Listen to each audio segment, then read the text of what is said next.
एक गांव में धर्माराम नाम का एक बड़ा व्यक्ति रहता था। वो बहुत बड़ा धनवान था। वो नेक दिल इंसान था। जो भी उससे सहायता मांगने के लिए आता वो उनकी सहायता करता था। धर्माराम के बेटे का नाम था प्रशांत किशोर। वो बहुत समझदार था। वो पिताजी के बिजनेस को संभालता था। धर्माराम ने गांव में बहुत सारे अच्छे काम किए थे। उसने अस्पताल, bus shelter, water tanks, school,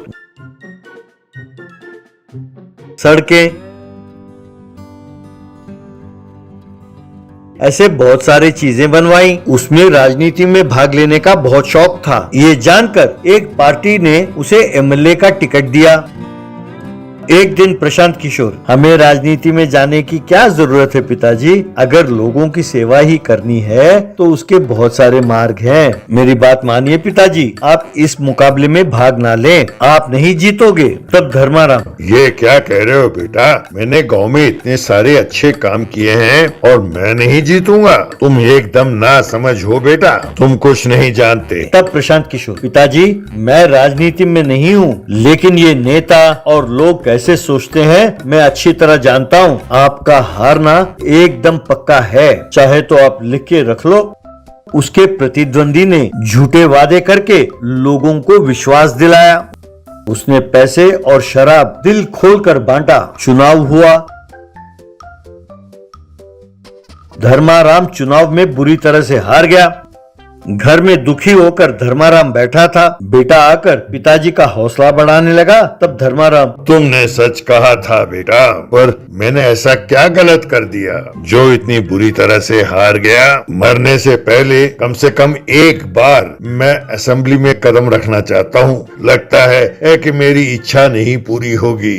तब प्रशांत किशोर, आप चिंता ना करो पिताजी, आपने कोई गलती नहीं की, लेकिन जो काम करना चाहिए था वो आपने नहीं किया, इसीलिए आप हार गए। अब मैं जैसा कहता हूँ वैसा कीजिए, मेरा व्यू का इस्तेमाल कीजिए। इस बार के चुनाव में आप जरूर जीतेंगे। दोबारा चुनाव हुआ। अपने पिताजी को लेकर प्रशांत किशोर ने चुनाव का प्रचार करना शुरू किया। अब वहाँ मंच के सामने TV, fridge, gas cylinder, bike सब रखे हुए थे।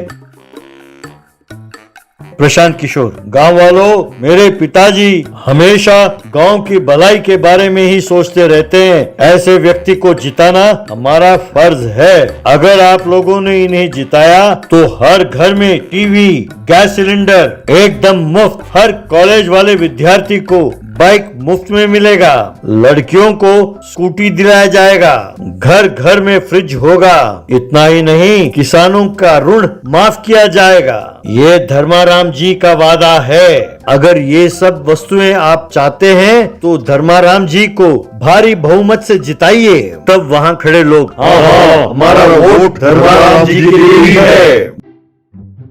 बाद में काउंटर लगाकर प्रशांत किशोर ने लोगों में पैसे और शराब बांटा।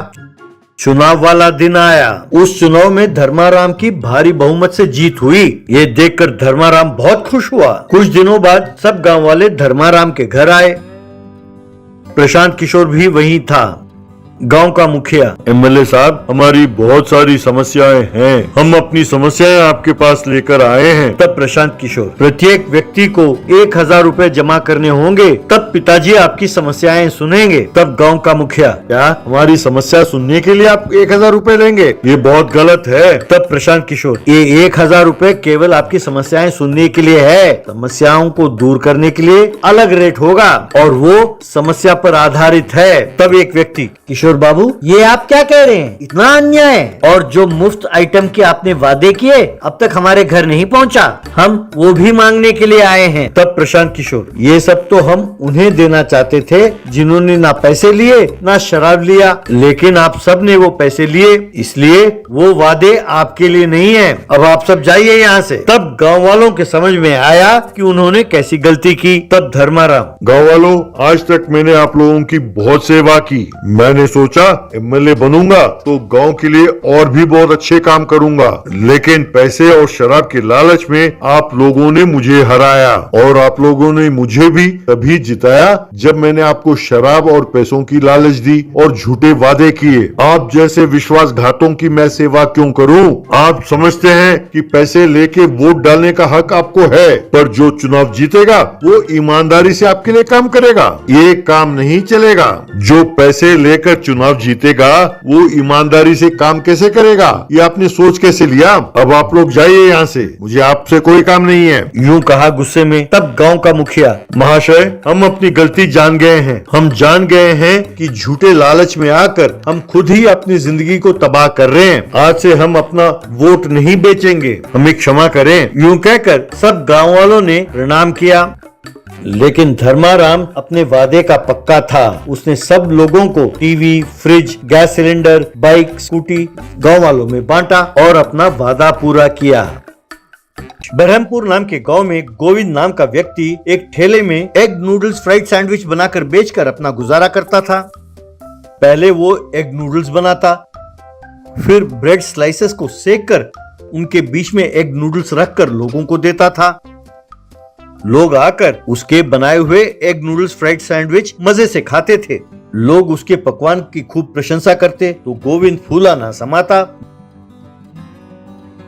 गोविंद का बेटा था दीपू।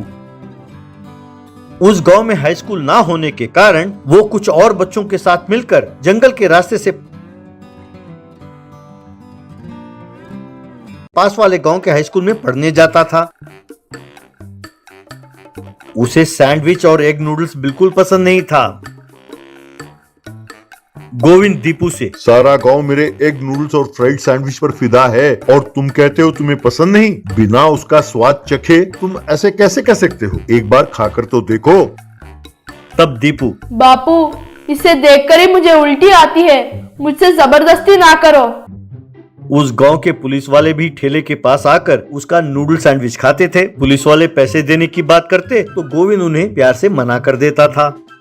एक दिन दीपू गोविंद के ठेले के पास आया और कहने लगा, बापू हर रोज कहते रहते हो ना कि एग सैंडविच खाओ खाओ।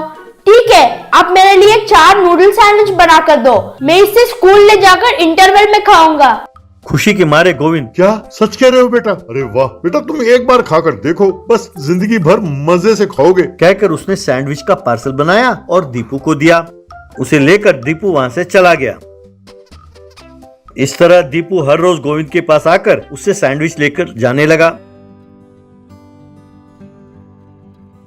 एक दिन पुलिस वाले आकर वहां खाने लगे। तभी दीपू वहां आया और कहने लगा, बापू जल्दी से मुझे सैंडविच बना कर दो, हर रोज यूं देर करोगे तो मुझे परेशानी होती है।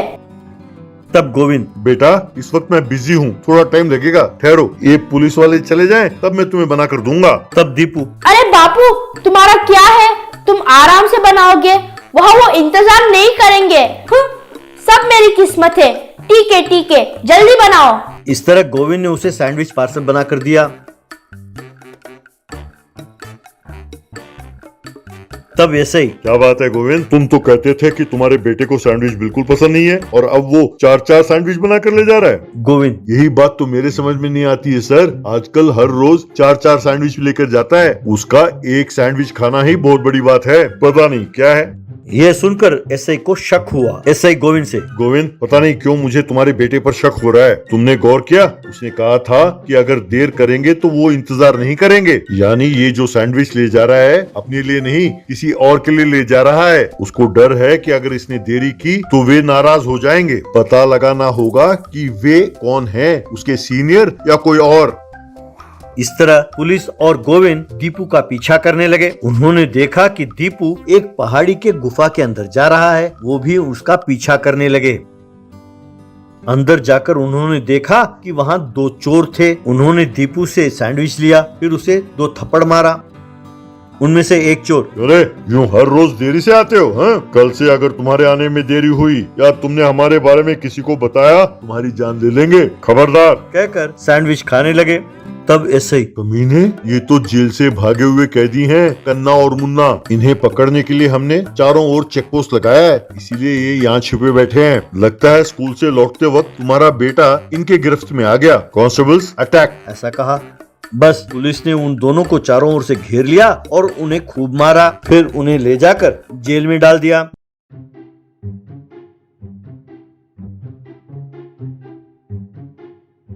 बाद में दीपू अपने बाप से, बापू, ये दोनों चोर तुम्हारे सैंडविच की खूब प्रशंसा करते थे और गांव वाले भी तुम्हारे सैंडविच को बड़े चाव से खाते हैं। सोचता हूँ मैं भी एक बार तुम्हारा ये एग नूडल फ्राइड सैंडविच खाकर देखूं।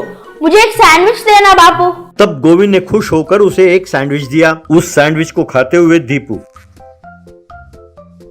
डियर फ्रेंड्स, ये कहानी आपको कैसी लगी? अगर आपको ये कहानी पसंद आई तो इसे लाइक और शेयर जरूर कीजिए। और हाँ, ये सैंडविच वाकई बहुत स्वादिष्ट है। अगर आप में से किसी ने पहले ही एग नूडल्स फ्राइड सैंडविच खाया हो तो कमेंट बॉक्स में उसके बारे में जरूर लिखें।